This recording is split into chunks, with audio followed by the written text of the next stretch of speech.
sitting right in front of me is my dear friend Joseph Hernandez, running for a state comptroller. In fact, the last time I saw Joe was up at Rockland County at Mike Lawler's big dinner, and you were at the same event I was at, talking about Lawler about 2 weeks before that dinner. Right. Well, once again, President Trump called me up on stage. He loves you, Sid. I know, it's funny. It is funny. I think it's awesome. It is. What's not to love? I don't know. A lot of people don't love me, but you do. That's good. How are you? You always look like $1 million. Who dresses you? Buddy. I do. I dress myself. You know, my mom always said, if you're ugly, you have to dress up, so I dress up. You're a very handsome man. Thank you, and you've got a great story. Yes, so you come from Cuba, right? Cuba. I'm Cuban. I'm just like same ancestors as or same lineage as Marco Rubio. You know, Ted Cruz. Ted Cruz. You know, these are people who love America, appreciate the greatness of this great society, this extraordinary, exceptional country that we built over 250 years. We appreciate it because we've seen the opposite, and it's not pretty. Well, right now, of course, we're busy with Iran, but Cuba could be next, or certainly could come regardless of whether Iran is done or not. What are your thoughts on us getting involved with Cuba, like we did Venezuela, but not the same situation, but like that? Yeah, look, I mean, I think we have to do what is in the best interest of America. And, you know, while my ancestry is Cuban, I'm an American, so I was going to do what is in the best interest of our country.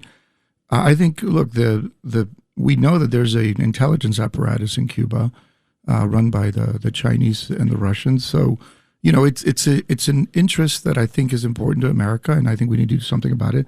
But more importantly, people are being oppressed, and there's a lot of hunger and dismay there. And I think it's terrible. Actually, we should get involved. I mean, that's my opinion. People are starving to death in the streets. I mean, come on. Power. Yeah, no power. They can't eat basic foods like you and I eat here, and you know they're in blackout 22 hours of the day. It's crazy, horrible. Yeah. Well, you are running for state comptroller, okay? I am, yes. So I often see you together with Saritha, who's running against Letitia James for Attorney General. I like Saritha; she does a very good job. Right. And you guys both spoke in Rockland that night. Explain to people what that position is, the state comptroller. Well, the state comptroller is effectively the CFO of the state, a person who is in charge effectively of overseeing the taxpayers' dollars and making sure they're used appropriately, making sure there's no fraud and abuse in the system. And then it's got a secondary, very important role, which is to manage the pension fund, which is money that belongs to the retirees, the people that gave their lives and sacrificed their careers, miss birthdays and holidays to be with us, the citizens of the state. So that money is theirs, and the role requires management of that money to ensure that there's payout for their retirement. So that's what the role encompasses. But, you know, a big part of that is making sure that we honor the taxpayers' dollars, because they work very hard to earn that and to pay that into the coffers, and we have to do that with honesty. Who's in that position now? Who is he? Tom DiNapoli's there. He's been there for 19 years. He was effectively a de facto appointee a number of years. He's actually a decent guy. I like Tom. You know, everybody says that, and I have nothing negative to say about him as an individual. Okay, good. You're about to say, they all say that, but I hate him. No, he's not even a Republican. He's not MAGA, but I kind of like him. He's a good guy from everything I hear, but, you know, this role requires more than a good guy. As a matter of fact, a good guy's probably not good for this role, because you have to say no a lot, and you have to pursue fraud and abuse and put people in prison, and that sometimes requires a tougher person. Yeah, I would say so. And fraud has become such a huge issue in this state. I don't know. Kathy Hochul doesn't talk much about it. Bruce Blakeman does something running. And I know that you're also very close with Bruce, and you and Saritha, all of us. But fraud is a major issue in this state. Fraud is overwhelming the state. You know, I did a calculation, just back of the envelope calculation, just based on standard numbers of fraud and abuse that exist in every category across the nation. And I estimated we're losing about $18 billion in fraud from our $277 budget. Yeah, that's a lot of money. Yeah. I mean, you can sustain Where's that coming from, though? I know there's Medicare fraud in this state. There's Medicaid fraud in this state. Where else? What were some other sources? Well, I mean, the biggest one is Medicaid. I mean, I estimate about $11 billion or $9 billion, between $9 and $11 billion of that fraud is coming from Medicaid. And the reason is that the oversight is very, very loose. You know, for example, there was a big case that just issue that happened with Dr. Oz and Nick Shirley. They identified fraud in effectively what's elderly daycare. It's a daycare center for elderly people, and it's been abused. It's organized crime is what it is.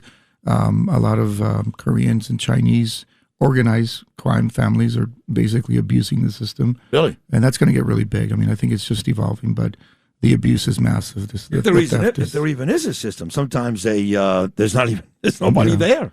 It's just a vacant building. No, and I think, look, this is why the comptroller role is so important. You're supposed to be paying attention to this stuff. You're supposed to be shouting when people are stealing from the taxpayers, and you're supposed to work with prosecutors to put these people in prisons, and that's what I plan to do. Put people in prison. You have to. I like that. No, listen, I've had Dr. Raj in this studio twice or three times maybe over the last month, and I've also had in these studios Keith Sonderling and Anthony D'Esposito, and they're all about Anthony D'Esposito is a former cop. They've also uncovered millions, if not billions, of dollars. Yeah. What they do every day, which the Labor Department, and Anthony only wants to put people in prison.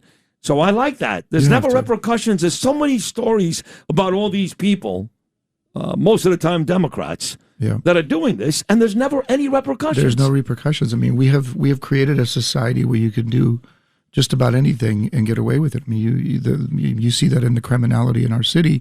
There's no repercussions for ill behavior, and societies can't function like that. So we need to make sure that we send a loud message, and the message is very clear. If I'm comptroller and you steal from the taxpayers of New York, you're going to prison. I like that. And so DiNapoli is out, right? He's timed? No, he's running. So he's running. I'm running. Yeah, I'm running against him. Okay, so it's you against him. It's me against DiNapoli. Okay. Yeah. Now I got it. Yep. Now I got it. Yeah, I don't like him that much. Well, I think. Listen, I believe in the citizen politician, the citizen legislator, which is the original concept of the Constitution, the original concept of our founders, which is, you're not supposed to be a career politician, and unfortunately, we have so many career politicians. This is all they know. They've never had a real job in their life. I worked on Wall Street. I built 12 companies. I've ran the NASDAQ built twice. I ran the New York Stock Exchange once. And my origins are, I'm a poor kid from Cuba. My dad washed dishes and my mom cleaned houses, and great story. I'm the American dream, and you are.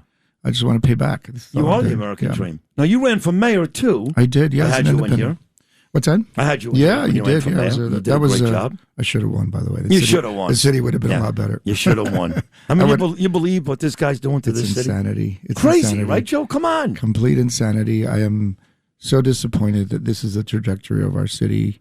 I can't believe that we have a socialist, communist in control of the greatest city on earth, the most capitalistic city in the world, the city that defined the Industrial Revolution, the city that's financed the world, that's brought 1 billion people out of poverty. This is being run by a communist. Yeah, communist. That's one of the nicer things you can say about him. Terrorist, jihadist. I go with all those things. You really. I'm not very nice.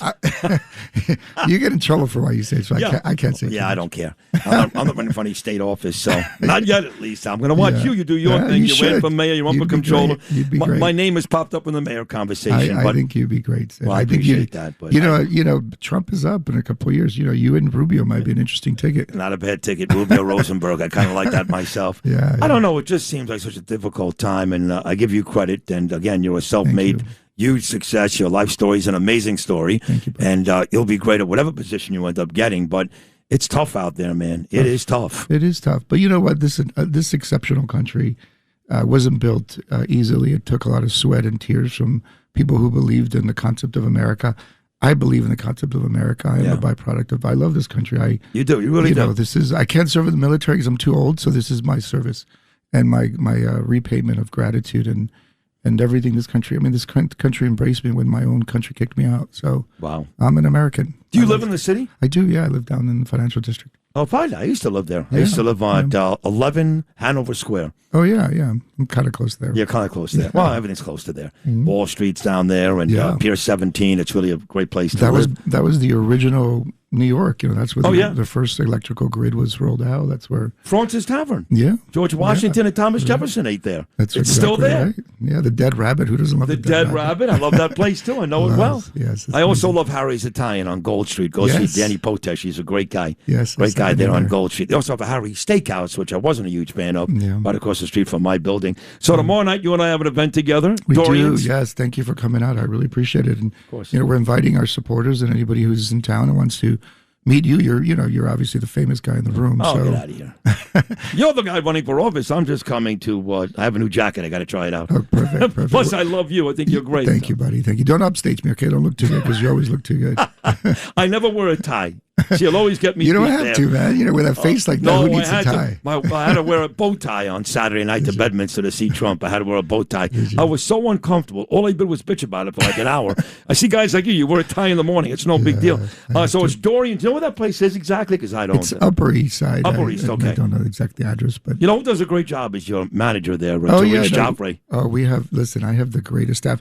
These are young patriots. These are people who love America, and it gives me so much pride and hope for America because these young kids. I mean, my campaign manager's, I won't say his age, but he's under 30. He's a great kid too. Yeah, I he's know amazing. him. And then my deputy campaign also in their 20s. Yeah, those kids love America. It's just like it makes me so happy, and it's for them I fight, for them and my kids, because I believe that they deserve the America that you and I had. So let's fight.